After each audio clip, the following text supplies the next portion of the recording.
Meskipun sempat dikritisi Presiden Jokowi, KPU tak akan mengubah format debat keempat yang akan digelar Minggu 21 Januari mendatang, yang akan menghadirkan 3 calon wakil presiden. Apa saja yang jadi catatan masing-masing pasangan calon?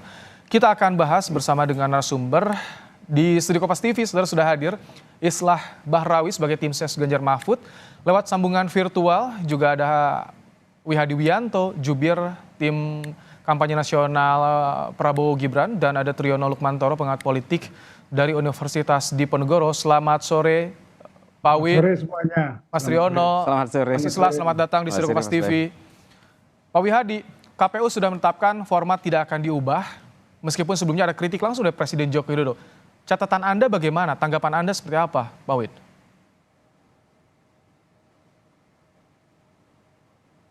Pak Wid di mute, suaranya boleh dibuka, suaranya di mute Pak Wid.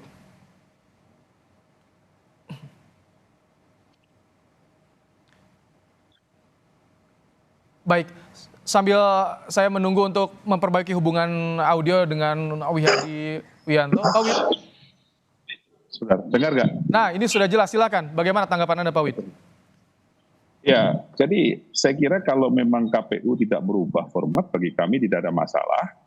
Dan memang kalau kita melihat format yang diberikan KPU, kalau memang itu menjadi kesepakatan bersama, saya kira tidak ada masalah bagi kita ikut saja.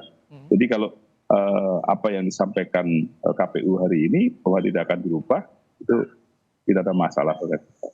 Kalau catatan untuk perbaikan atau untuk penyelenggaraan debat selanjutnya berkaca dari hasil yang ketiga kemarin, seperti apa dari Anda, Pak Wid?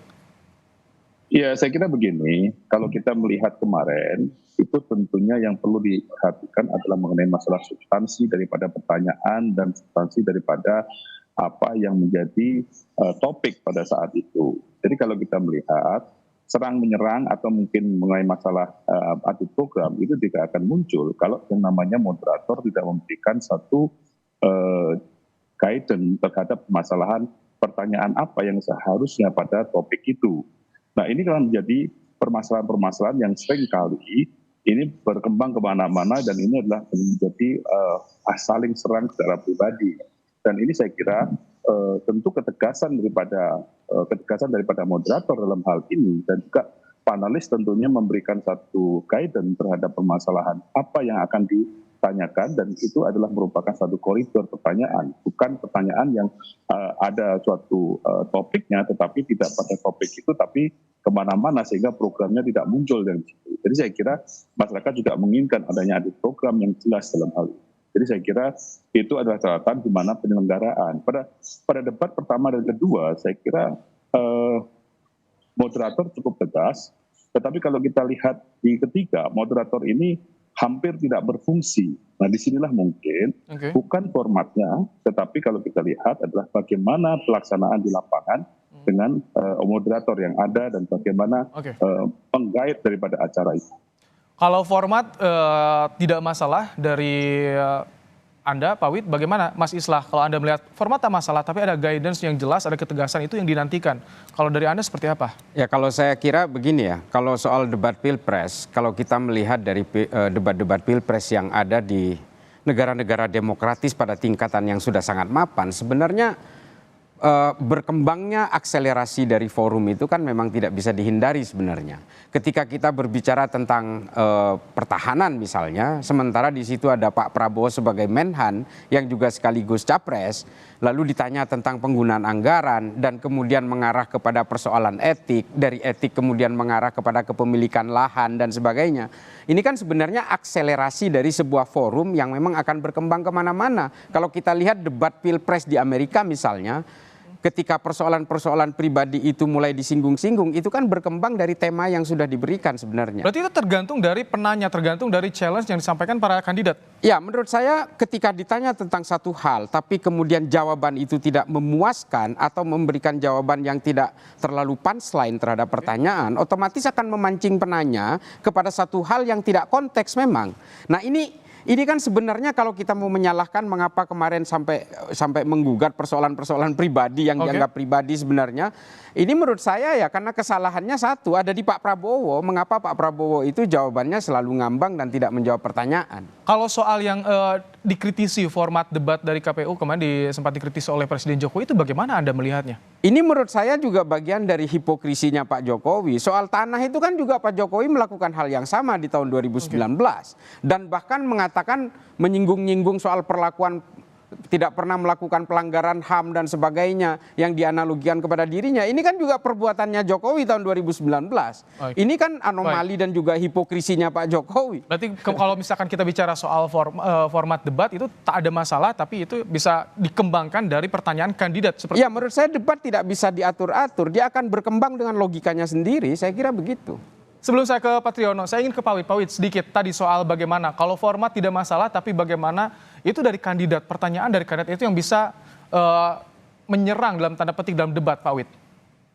Ya, saya kira Bang Isla tadi harus melihat pada saat debat ketiga. Debat ketiga itu bukan permasalahan jawaban yang tidak ngambang, tetapi adalah awalnya sudah ditanyakan kepada permasalahan yang tidak ada konteksnya, baru kemudian merambat kepada permasalahan yang ada konteksnya. Kalau kita lihat rekamannya kan seperti bicara masalah etika dulu. Jadi saya kira hal seperti ini kita sudah paham semua. Jadi Pak Prabowo sendiri kan bukan hanya sekali ini berdebat, melakukan debat capres, sudah ketiga kalinya. Dan pada saat debat pertama, kedua dengan Pak Jokowi, saya kira bahwa debat itu hidup karena memang kita di situ adu program. Jadi kalau di sini kan kita melihat tidak ada yang namanya adu program lagi, tetapi adalah penyerangan secara pribadi. Jadi itulah yang menjadi motif awal. Jadi kalau kita bicara program terus kemudian nyambung lagi kepada permasalahan yang ada, ya itu bisa. Kalau kita lihat rekamannya kan tidak begitu. Jadi saya kira ini sesuatu hal yang mungkin perlu ketegasan daripada moderator. Dan kalau kita lihat bagaimana seorang dua capres yang tektok kan dengan kata-kata yang saling menjawab yang tidak perlu permasalahan. Nah itu juga moderator harusnya tegas dalam hal ini. Jadi saya kira itu adalah sesuatu hal yang kalau kita bicara koreksi, demikianlah koreksinya. Baik. Mas Triyono, bagaimana Anda melihat pernyataan disampaikan oleh KPU? Ada kritik soal format debat agar dievaluasi, tapi diputuskan oleh KPU tidak ada yang diubah. Bagaimana Anda melihat soal ketegasan KPU ini? Iya, saya kira memang tidak ada yang perlu diubah. Jadi ketegasan dari moderator saya kira itu yang tadi banyak menjadi catatan, sorotan itu menjadi hal yang penting. Kemudian kesepakatan dari semua pihak yang terlibat dalam debat, entah itu paslon 1, 2, dan 3. Kemudian yang saya juga sesalkan adalah pernyataan Presiden Joko Widodo yang mengatakan bahwa debat itu kemarin debat yang ketiga kurang mendidik, formatnya perlu diubah dan sebagainya dengan menyerang pribadi. Ini akhirnya kesannya Presiden terlalu cawe-cawe, terlalu campur tangan terhadap hal yang sangat-sangat teknis, bahkan persoalan debat pun Presiden mengomentari. Saya kira itu nggak perlu. Dan itu orang kemudian secara preferensi pemikiran, wah ini pasti Presiden sedang membela satu calon tertentu misalnya. Dan itu tidak bisa dihindarkan, Mas. Menurut saya, sebaiknya Presiden tidak perlu berkomentar terlalu teknis untuk hal-hal seperti itu. Biarkan saja bahwa kemudian debat itu tidak bisa dikontrol, iya. Dan nanti yang mengontrol siapa? Moderator. Apa rujukannya? Kesepakatan. Dan nanti ya harus tegas seperti itu. Mas Tri, apakah bisa yang disampaikan Presiden Jokowi soal tidak mengedukasi itu bagian dari persepsi publik atau yang bisa dibaca oleh publik? Tapi tahan dulu Mas Tri. Sebelumnya kita akan melihat dulu, mendengarkan Kepala Staf Kepresidenan Muldoko, saudara angkat bicara soal Wakil Presiden ke-10 dan ke-12 Yusuf Kala, yang mengingatkan Jokowi tetap netral di pemilu 2024. Muldoko menganggap penilaian JK subjektif dan memastikan Jokowi netral dalam pemilu presiden. Kalau subjektif yang memperlakukan sebagai subjektif ya sulit melihat secara utuh begitu. Tapi kalau melihatnya secara jernih dari tataran umumnya ya itu yang berlaku. Kalau belum sudah punya subjektivitas dalam melihat sesuatu, pasti akan bisa-bisa salah dalam melihat itu.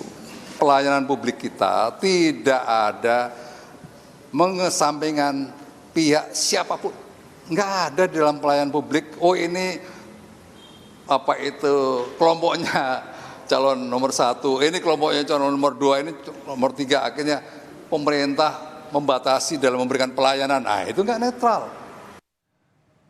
Mas Triono, sampai menjadi diskursus di ruang publik, Presiden, Istana, mantan Wakil Presiden juga berpendapat soal ini. Bagaimana Anda melihatnya, Mas Triono? Iya, saya kira kita juga harus tahu seseorang narasumber tertentu, Pak JK misalnya, dia itu mendukung siapa, gitu kan? Dan Yusuf Kala saya kira sudah belak-belakan, sudah secara transparan, secara terbuka mendukung Anies Baswedan. Selesai gitu, Mas. Jadi saya kira orang bicara pasti karena ada posisinya.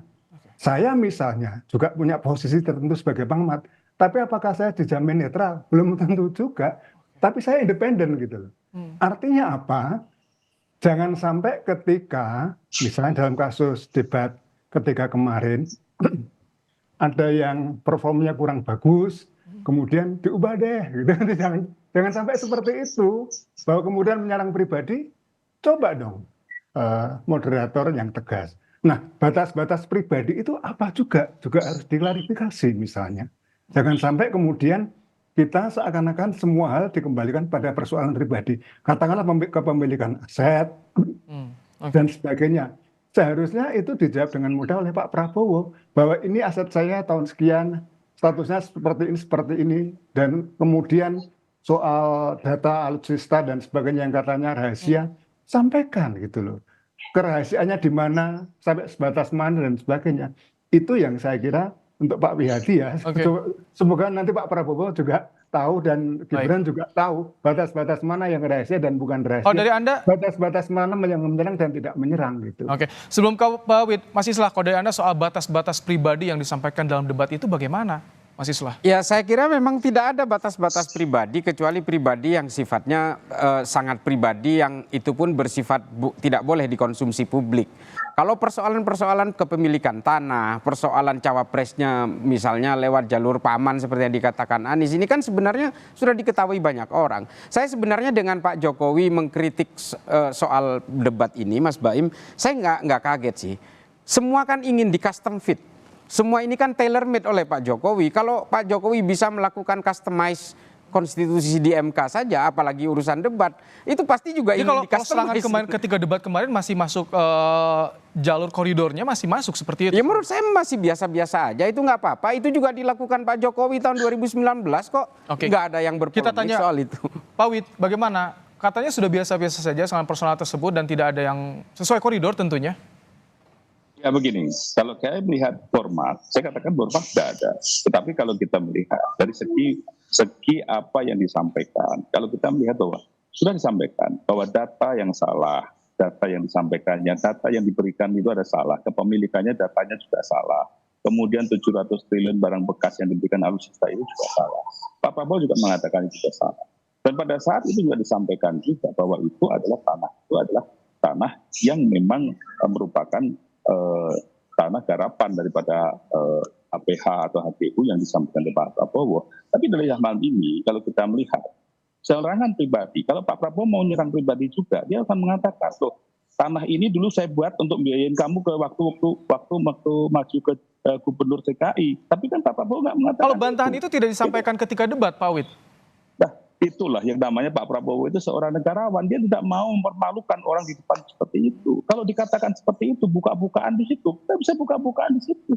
Bahwa yang namanya tanah itu juga pernah digadekan, misalnya tanah yang lain dari Pak Prabowo digadekan untuk membiayai Anies. Dan itu nggak dilakukan oleh Pak Prabowo. Dan kalau kita semuanya juga tahu bagaimana kalau Pak Prabowo mengatakan bahwa yang namanya dulu biaya yang ditanggung oleh Gerindra dan segala macam, nah, itu kan tidak disampaikan. Nah, dalam hal ini tentunya hal-hal pribadi yang sampai seperti itu kan tidak perlu kita ungkap. Nah, bukannya, Pak Wid, maaf, kalau misalkan bukannya tidak dibantah ketika di ruang publik dalam debat terbuka tersebut, apakah akan menimbulkan spekulasi di luaran sana? Spekulasi maksudnya apa dibantah? Iya, tadi seperti banyak tuduhan dan bahkan menimbulkan diskursus di luar ruang debat, Pak Wid, kalau tidak dibantah saat itu juga misalkan. Nah, sekarang kita lihatlah pada saat itu diberikan waktu 1 menit untuk seperti itu, apakah bisa dibuka semuanya? Di sini kan Pak Prabowo selalu mengatakan, ayo kita buka-bukaan di sini Oke. dengan data yang di luar kita ini. Tapi kita semuanya kan dibatasi. Nah, mungkin juga permasalahan waktu juga menjadi suatu hal yang perlu dipikirkan. Bagaimana seseorang bisa memberikan jawaban yang komprehensif dalam waktu 1 menit, dan kemudian menjawab kembali jawaban yang seperti itu dalam waktu 1 menit. Karena Saya kita kira tahu ini sesuatu data-data yang disampaikan Pak Prabowo justru ketika bertemu relawan ya di luar daerah, di Lampung seperti itu ya Pak Wid, tidak dalam ruang debat. Itulah. Jadi saya kira data itu kan kita semua tahu bahwa itu adalah permasalahan yang tidak bisa apple to apple dibandingkan dengan permasalahan rumah prajurit. Kalau kita bicara rumah prajurit, ternyata tidak 50% juga yang jual rumah prajurit. Itu semuanya adalah program daripada mantra-mantra yang ada. Sebenarnya perumahan daripada TNI. Dan perumahan TNI itu tidak dari 350.000 kebutuhan, itu hanya kurang 100.000 dan itu selalu berjalan. Nah, ini kan sesuatu hal yang tidak bisa langsung konstan begitu saja kalau dibandingkan dengan tanahnya Pak Prabowo. Dan itu kan menyerang pribadi udahan, gitu loh. Oke, ini debat keempat akan segera digelar di akhir pekan ini. Mas Islah, bagaimana nanti ke depan persiapan seperti apa yang dilakukan oleh Pak Mahfud? Apakah juga akan mempersiapkan soal serang-serangan? Seperti apa nanti? Saya kira tidak ada ya, seperti pada debat sebelumnya, Pak Mahfud selalu berusaha untuk memposisikan dirinya sebagai seorang Menko Polhukam, sebagai seorang akademisi, dan juga secara usia beliau jauh lebih senior dibanding yang lain. Ini selalu menjadi pegangan dari Pak Mahfud, bahwa Pak Mahfud tidak boleh terlalu agresif, tidak boleh terlalu ofensif, tapi juga tidak boleh terlalu defensif. Jadi Pak Mahfud betul-betul ingin menyajikan speak up with data, fight data with data. Jadi bukannya melawan data dengan tanpa data. Data Anda salah, tapi tidak memberikan data. Itu pragmatis nggak? Tidak terlalu ofensif, tapi tidak defensif, gimana itu? Pragmatis atau ya maksudnya itu? Ketika diserang, dia juga tidak terlalu bertahan juga. Dia pasti akan melakukan strike back, pasti. Tapi kalaupun dia harus menyerang orang, Pak Mahfud juga nggak mau. Karena Pak Mahfud juga harus memposisikan beliau sebagai seorang negarawan. Nah ini kan memang harus menjadi sesuatu yang menjadi seorang Pak Mahfud di dalam satu debat cawapres ini kan tidak mudah. Tipikal seperti Gibran, ini kalau terlalu ofensif dia akan playing victim, tapi kalau Pak Mahfud juga terlalu pasif dia akan ngelunjak. Model-model seperti Gibran misalnya, ini kan tidak mudah untuk dikendalikan, makanya Pak Mahfud akhirnya oke lah, I'm being myself, saya akan menjadi diri saya saja. Gitu. Kalau dari Gibran nanti bagaimana Pak Wid, persiapan debat untuk nanti di akhir pekan nanti? Saya kira Mas Gibran cukup belajar banyak, dan saya kira Mas Gibran juga kalau lihat dari penampilan pertama yang mungkin cukup mengejutkan semua pihak yang meremehkan, dan saya kira untuk kedua ini juga tentunya Mas Gibran tetap dengan apa yang ada di Mas Gibran yang mereka sangat-sangat menguasai permasalahan-permasalahan itu, karena sebagai singkatan-singkatan masih akan ada nih. Kan sekarang singkatan harus dilakukan, singkatannya apa kan harus disampaikan. Kan sudah ada KPU sudah menyatakan, ya kan? Jadi ini saya kira sesuatu hal yang sudah KPU juga sudah merevisi itu. Jadi saya kira tidak ada masalah. Mas Triyono, ini kesempatan Cawapres terakhir debat menyampaikan ide dan juga gagasan apa yang bisa publik harapkan, bisa publik tunggu soal ini, Mas Triyono. Iya, saya kira ini adalah kesempatan pembuktian kedua. Gibran awalnya saya kira disepelekan, atam sulfat lah, belimbing sayur lah, bocah ingusan apapun namanya yang jelek, Paman Usman dan sebagainya. Tapi dia bisa membuktikan bahwa ukuran seperti tadi Mas Islah mengatakan, melunjak atau tidak, itu juga sama kalau kita kembalikan pada debat yang ketiga ketika Ganjar dan Anies menyerang Pak Prabowo. Itu kan kalau boleh dikatakan, itu orang tua dan sebagainya. Sama Gibran. Gibran saya kira adalah generasi sekarang dan punya usia yang sangat jauh, senjang yang sangat jauh. Itulah, maka dia jadi sorotan. Cuma kalau saya pernah menulis juga, Gibran itu kan punya dua sisi. Kalau sehari-hari, dia itu irit bicara. Ogah-ogahan gitu. Kalau dalam bahasa Jawa, aras-arasan. Jawab sekata, dua kata, dan sebagainya. Tapi ketika dia maju debat kemarin, wow, gitu loh. Dan itu kalau Prof. Mahfud dan Muhaimin bagaimana, Mas Triyono? Ya, saya mengatakan Prof. Mahfud mungkin menjaga diri, ya, menjaga bicara, dan saya yang kaget itu Pak Muhaimin Iskandar ya, Pak, bisa underperform seperti itu. Nah, ini yang biasanya Pak Muhaimin itu lincah ngomong, berani meledek dan sebagainya, cuma ngomong selepat saja gitu, dan akhirnya ya tidak Satu, saya Tapi kira dipastikan eskalasinya akan terus meningkat, tensi terus meningkat karena 1, 2, 3, 4 akan terus ramai seperti itu Mas Triono. oh iya, apalagi yang ketika kemarin mungkin Gibran dalam tanda kutip nanti akan revenge. Oke. Mas Akan Triono, balas dendam untuk Pak oke. Prabowo. Kita lihat aja nanti ya. Mas Triono Lukmantoro, terima kasih pengamat politik dari Undip. Pak W. Hadi Wianto, terima kasih jubir Ya, makasih. TKN. Mas Mas. Islah, tim sukses Ganjar Mahfud, terima kasih telah hadir di Studio Kompas TV. Terima kasih, sehat selalu Bapak-Bapak. Terima kasih.